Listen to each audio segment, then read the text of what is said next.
Kembali di Kompas Siang, Saudara, sejumlah skandal tengah menerjang ajang kontes kecantikan Miss Universe Indonesia edisi perdana yang baru saja selesai digelar 3 Agustus lalu. Buntut dugaan pelecehan yang dialami para finalis dan CEO serta sejumlah direktur organisasi ini mengundurkan diri. Baru pertama digelar, ajang kontes kecantikan Miss Universe Indonesia diterpa skandal. Didampingi kuasa hukum dan sejumlah direktur provinsi, sejumlah finalis melaporkan kasus dugaan pelecehan seksual di dalam rangkaian kegiatan ajang Miss Universe 2023 ke Polda Metro Jaya. Mereka melaporkan organisasi penyelenggara Miss Universe Indonesia, PT Capella Swastika. Tanpa pemberitahuan, para finalis tiba-tiba dipaksa melepas busana untuk pemeriksaan tubuh atau body checking dan didokumentasikan. Saat itu, bahkan ada sejumlah pria di dalam ruangan. Rundown agenda keseluruhan tidak ada menyebutkan sama sekali adanya namanya body checking. Sehingga tentu saja teman-teman kontestan ini cukup terkejut karena sebenarnya agenda mereka hari itu adalah fitting. Nah, ternyata ada body checking yang dilakukan secara sembrono, ya, melanggar hak-hak pribadi, private, dilakukan di sebuah ballroom. Mungkin teman-teman bisa bayangkan ballroom itu terbuka, di mana ballroom yang kita ketahui ada CCTV dari segala sudut dan hanya disekat seada-adanya, disekat dengan banner, disekat dengan gantungan baju, di mana teman-teman sampaikan ke saya ketika dilakukan itu tidak hanya mereka sendiri, kadang ada yang digabung dengan kontestan yang lain. Kadang pada waktu mereka dilakukan pemeriksaan, lalu-lalang orang di luar masih kelihatan. Orang di dalam juga bisa keluar masuk. Kami sengaja mengaburkan identitas finalis Miss Universe Indonesia yang melapor demi kepentingan penyelidikan. Peristiwa dugaan kekerasan seksual itu terjadi di salah satu hotel di Jakarta pada 1 Agustus 2023 lalu saat mereka seharusnya menjalani pengepasan busana malam 2 hari jelang malam grand final di Bali. 3 direktur provinsi yang menggelar seleksi tingkat provinsi dari Bali, Jawa Barat, dan Jawa Timur juga geram karena aktivitas yang tidak menghormati privasi ini tak tercantum dalam rundown.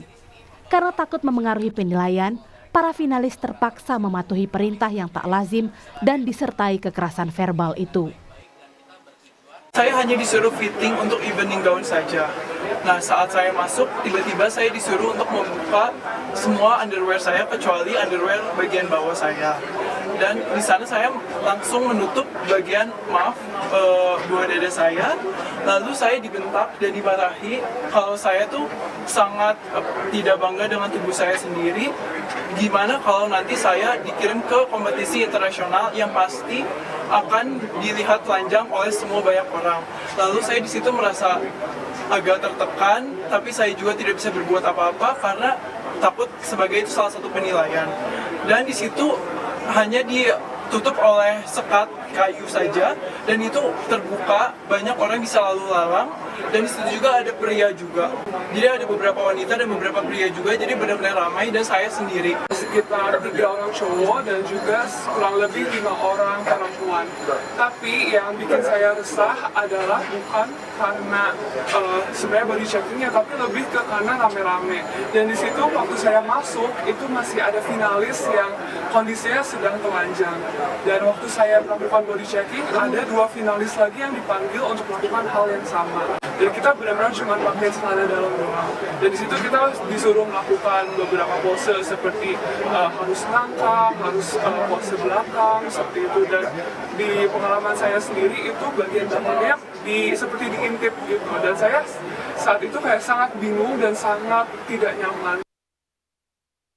Buntut polemik ini, CEO Miss Universe Indonesia Elden Wang dan sejumlah direktur, termasuk Direktur Fotografi Rio Motret alias Rio Wibowo dan Direktur Kecantikan Slam Yono mengundurkan diri.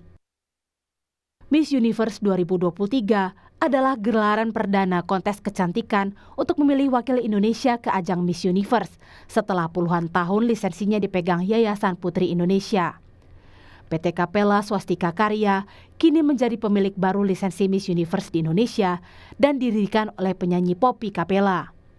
Lewat akun Instagram resmi Miss Universe Indonesia, Poppy pun menjawab polemik dugaan pelecehan seksual dalam body checking ini dalam bahasa Inggris yang kami terjemahkan.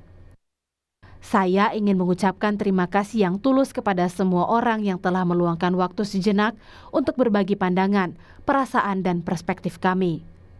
Setiap umpan balik, setiap komentar menjadi energi yang memperkuat tekad kami untuk mendorong organisasi Miss Universe Indonesia ke tingkat yang lebih tinggi. Tulis Poppy Capella, Direktur Nasional dan pemilik organisasi Miss Universe Indonesia. Menggandeng Kementerian Pemberdayaan Perempuan dan Perlindungan Anak, Kementerian Pariwisata dan Ekonomi Kreatif ikut menerjunkan tim untuk mengonfirmasi fakta dugaan pelecehan seksual yang dituduhkan. Bakal ada tindakan tegas jika ada norma budaya dan hukum yang dilanggar dalam rangkaian penilaian kontes kecantikan. Jika ada tindakan yang di luar adat dan budaya kita maupun apalagi kalau melanggar hukum pasti akan ditindak secara tegas. Selain itu, ajang ini juga menuai sejumlah kritik. Ada perubahan mendadak soal aturan tinggi badan minimum setelah pemenang terpilih yang dinilai janggal oleh banyak pihak. Tim Liputan, Kompas TV.